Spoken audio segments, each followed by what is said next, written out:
Yun, good day mga kalapatid. So for today's video, meron tayong kaibigan na bumisita at inampon na rin ang ating painakay nitong nakaraang araw. Ayan. Pero ito, hindi iyahanpid ng tropa kasi yung unang nakakuha, papahanpid niya raw. Eh, di ba meron niyang kasabay ng itlog? Ayan, susubukan ng tropa natin na si Dansky Lop, yan, aka The Champion Pulling King, dito yan sa amin. Ayan, nabalag na natin to dati. So eto, susubukan niyang gumulong. Hindi, joke lang. Ayan. Ayan o, inakay. Championin natin to. Oo, malupit na ano to, na pansir. Ayan o. Hindi na nga lang nasubukan nung pinasiter ko dito kasi nakakarga yung ano, yung ibon eh. So mamaya pa yung pauwian natin sa, ano kami, pre? Rosario, La Union. La Union na kami. Parang isang Sunday na lang, derby na. Buti naabutan ko pre, patuyot na to. Oo nga eh. Mahirap Pero, recover to pag natuyot. oo. Kaya kailangan maano na. Baka may gusto kang batiin, tol. Yun, binabati ko yung family ko. At saka yung mga tumulong sa akin. Ayun o. Hindi ko na kayo isa-isahin, no? Ayun. Salamat. O, kunin muna natin yung order na probiotic ng tropa. Meron tayo dito. Pa-plastic ko na rin pala to. Ayan, sa mga nais na magsubok, ayan, All Herbs Probiotic, ayan o. Concentrated yung ilalim. Alog mo lang ito ng konti. Kasi, nabuo na yung ano eh. Yung katas ng pating eh. Medyo ka. Ayan. Plastic ko lang. Salamat sa sponsor. Ito release point natin 6:30, bibitaw tayo Rosario ha. Ayan na. MMFC tsaka Guarpa nasa labas pa, pinauna na tayo mag-release. Alas 7 pa sila eh. Sige tayo 6:30.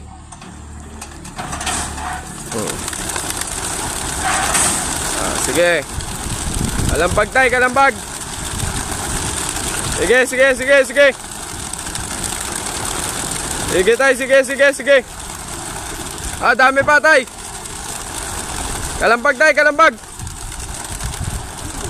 Ang ganda pa naman dito. Gasibol ng araw. 75 years later. Update tayo mga ka-EA, time check. Ayan, so 8:51. So paratingan na ng mga 1-2 speed. So ayan, inabot na nga tayo na medyo alanganing oras gawa ng etong araw na to maaga ang aking pasok. So mukhang hindi ko maaantay o hindi natin mabibidyoan ng arrival ng mga wires natin. Pero magantay pa ako ng mga 5 minuto. So maganda yung klima o yung mismong panahon doon sa release point dyan sa may Rosario, La Union. Kaya lang dito medyo may makapal na kaulapan na namumuo. Malamang may mga part na matatagusan sa liparan ng mga ibon na, na umuulan na area. Ayan. So sana naligtas na makauwi yung 4. So ito na yung pinaka turning point nila na possible 'di ba? Kung makakapagkarga pa tayo sa nalalapit na derby. So dalawa na lang yung possible na training natin after nito. Mid-toss sa Miyerkules ng San Jose, Nueva Ecija. Tapos final lap naman ng Pan Race, Solano, Nueva Vizcaya. So piplap yun. Tapos the following Sunday na nun is derby na. First lap derby, Ilagan, Isabela. Ayan. So yung mga young bird natin dito na pinisa ng NDR Warriors natin is wala na. Naipamigay ko na ng isang araw. Tapos kaninang umaga, ayan, nakita nyo naman sa video natin sa unang-una, nadaanan na ng tropa na si Dansky Lop. Ayan. So mangyari, pag nakauwi yung NDR Warriors natin, kailangan maibalik natin yung pinaka top condition nila as soon as possible. Ayun. So hindi natin na binuhay yung young bird dito sa lab kasi wala siyang kasabayan eh. Pero kung siguro kung may kasabayan sila dito na halos gano'n na gano'n yung edad, pwede kong ipaposter yung isa lang ipamimigay natin. Kaya lang wala nga kasabay. So nangihinayang naman din ako, total na buhay. So sabi ko na lang sa mga tropang nakakuha, i-update na lang ako sa mga possible na mangyayari sa ibon, gumulong man o magbigay ng magandang resulta. Ayan, shoutout sa inyong lahat. So gabang pa tayo ng ilang minuto. Pagka hindi na natin sila possible na maantay, wala tayong magagawa. Mamayang gabi natin malalaman kung magiging kompleto ba yung 4 na ibon natin. The next day. Time mga ka-EA, time check. 7:15 na. And today is Monday morning na. So ito na yung karugtong ng vlog natin, abangan.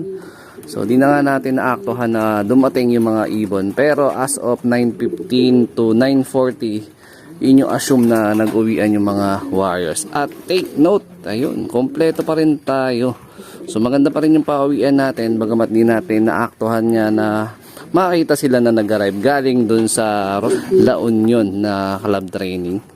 So mangyayari 2 training na lang mga lapatids. Ayun, grabe, 1 week na lang.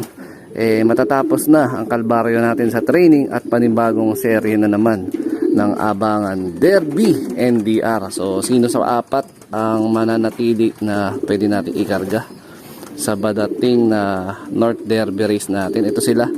So kagabi pag uwi ko, hindi na ako nag-video pero nirecover ko na sila. Nagbigay ako ng kanya-kanyang tag-iisa na ideal pills. Then dinouble check ko na rin yung kondisyon nila kagabi, okay naman. So eto, yan, nakita nyo naman, malakas sila kumain, maganda yung kanilang itsura, makinis pa din. So bibigyan natin yung pinaka the best natin na possible na kondisyon na pwede nating itulong sa mga ibon. Ayan. So may mga nagkakarambola nga lang dito kagabi dahil yung pinaka perch, ayun oh, yung pinaka-tuktok na perch na yan, diyan nagpa-perch na si Franco tsaka si White. Tapos nangyari, inagawa na sila ng pwesto. Ayun, ni Wednesday, grabe, siya na yung pinaka-alpha dito. Ayan, bully niya lahat ng mga ano dito, ng mga ibon natin. Ayan. So magbibigay pa rin tayo ng All Herbs Probiotic ngayon, kasama pa rin sa conditioning natin yan. Kahapon yun yung pinakapansalubong natin sa kanila. Then Monday, ideal pills na naman ulit, tsaka All Herbs Probiotic. Yan, para maging maganda ulit yung pagbalik ng kondisyon ng mga ibon natin. Yan, medyo makulimlim ngayon dahil kagabi ay magdamag nag-uulan. Actually kagabi pag uwi ko, inabot ako ng ulan at naplatan pa ako ng gulong. Buti na lang nakauwi tayo ng matiwasay kahit papano. Ayan. At buti na lang may mga vulcanizing shop pa tayong nakita. Yan, tumukod ako pauwi galing sa trabaho. Ayan o, ito na ibon natin. So kailangan na natin talaga mag-ipon ng ating pang-entry. So i-assume ko na 4 yung makakatapos ng ating training. So more or less nasa 4K siguro yung kailangan natin buluin para sa ating pang-entry, para sa ating nalalapit na NDR. Pero may mga club na nauna na nag first lap derby na. Shoutout nga pala sa BFRC. Alam ko nag first lap derby na sila. So tayo sa katapusan pa tayo ng ahead sila ng almost 2 weeks. Tapos ang BBCM naman parang late naman ng 2 weeks after ng first lap namin sa MMFC. Parang ganun. Yan. So hindi magkakasabay yung lahat ng club. Merong nauna, merong kagaya sa amin katapusan, meron naman din na kagaya ng BBCM na October 2nd week na sila mag-i-start ng derby. Yan.